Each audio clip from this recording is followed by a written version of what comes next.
देखो भैया, क्रिकेट में विकेट लेना और रन बनाना ही सफलता की पूंजी है। बस इसी बात पर पूछना चाहूंगा इंग्लैंड से, और इंग्लैंड वालों सूझी है।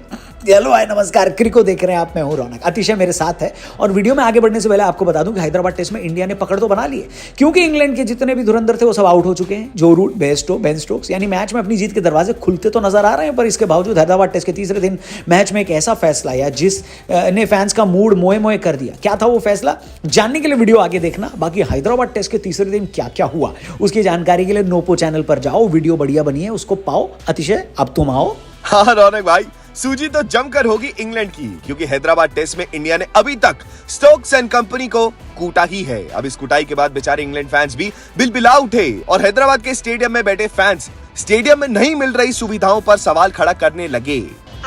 हाँ, अब मैदान पर तो उनकी चल नहीं रही, तो बैठे बैठे क्या करें, अंग्रेजों ने स्टेडियम की फैसिलिटीज पर ही सवाल उठाना शुरू कर दिया।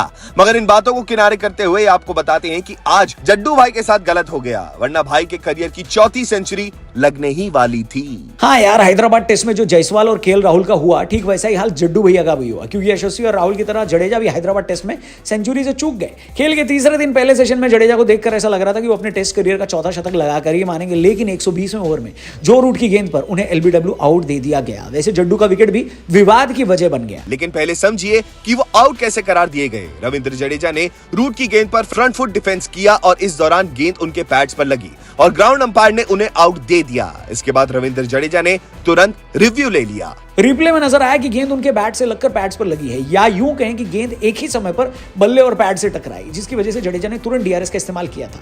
इसके बाद तीसरे अंपायर ने अपने पास मौजूदा सभी तकनीकों का इस्तेमाल किया। तीसरे अंपायर ये पता नहीं लगा सका कि गेंद जडेजा के पैड्स पर पहले लगी या बैट पर। काफी देर तक रिप्ले का सिलसिला चलता रहा और फिर जड्डू को आउट दे दिया गया। सवाल यह है कि जब थर्ड अंपायर को पता ही नहीं था कि जडेजा के बैट पहले गेंद से लगा या पैड, तो फिर आउट कैसे दिया। दरअसल इस तरह की स्थिति में अक्सर तीसरे अंपायर मैदानी अंपायर के हक में फैसला देते हैं। मैदानी अंपायर ने आउट दिया था और इसीलिए तीसरा अंपायर कंफ्यूजन की स्थिति में उनके साथ खड़ा नजर आया। मगर रौनक भाई, सवाल ये है कि क्या दुनिया की सबसे अमीर क्रिकेट बोर्ड के पास हॉटस्पॉट नाम की टेक्नोलॉजी इस्तेमाल करने का धन नहीं है या इच्छा नहीं है? क्योंकि जब डिसीजन रिव्यू सिस्टम मार्केट में नया आया था तो बीसीसीआई ने इसके इस्तेमाल से सीधा इनकार कर दिया था।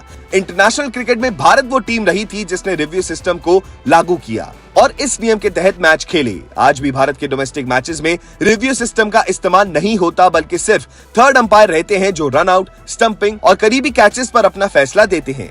मगर एलबीडब्ल्यू जैसे ट्रिकी डिसीजंस ग्राउंड पर खड़ा अंपायर ही देता है। तो आपको क्या लगता है, क्या भारतीय क्रिकेट बोर्ड को अपनी टेक्नोलॉजी को और बेहतर करने की जरूरत है?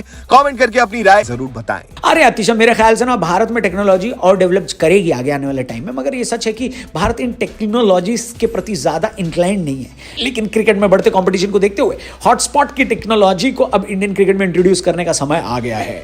मगर पब्लिक को याद ही होगा कि कैसे बीसीसीआई हर बार नई टेक्नोलॉजीज को अपनाने में कई बार नखरे दिखाती है, और ऐसा ही कुछ हॉटस्पॉट के साथ है। हॉटस्पॉट तकनीक से दरअसल पता लगाना आसान होता है कि गेंद पहले कहां से टकराई, क्योंकि स्क्रीन पर गेंद का इंपैक्ट एक एक्सरे इमेज दिखाता है और गेंद के एक्चुअल इंपैक्ट पॉइंट को दिखाता है। यह तकनीक अभी तक ऑस्ट्रेलिया में इस्तेमाल की जाती है और माना जाता है कि इस तकनीक को इस्तेमाल करने की एक दिन की कीमत लगभग 8 लाख रुपए है। अब इतना पैसा बीसीसीआई इस टेक्नोलॉजी के पीछे कभी खर्च करेगी या नहीं, ये तो मेरे को मालूम नहीं, लेकिन कीवी ऐप पर आप ढेरों पैसा जीत सकते हो, ये मेरे को मालूम है। और इस ऐप को डाउनलोड करो, डिस्क्रिप्शन में लिंक दिया है। क्विज खेलो, ढेरों पैसे जीतो, अपना नॉलेज दिखाओ, पैसे पाओ। जी हाँ, डिस्क्रिप्शन में जाओ, लिंक है, कीवी ऐप को डाउनलोड करो और क्रिको को सब्सक्राइब करके जाना। जल्दी मिलते हैं एक और कड़क वीडियो के साथ। Thank you for watching. जय हिंद।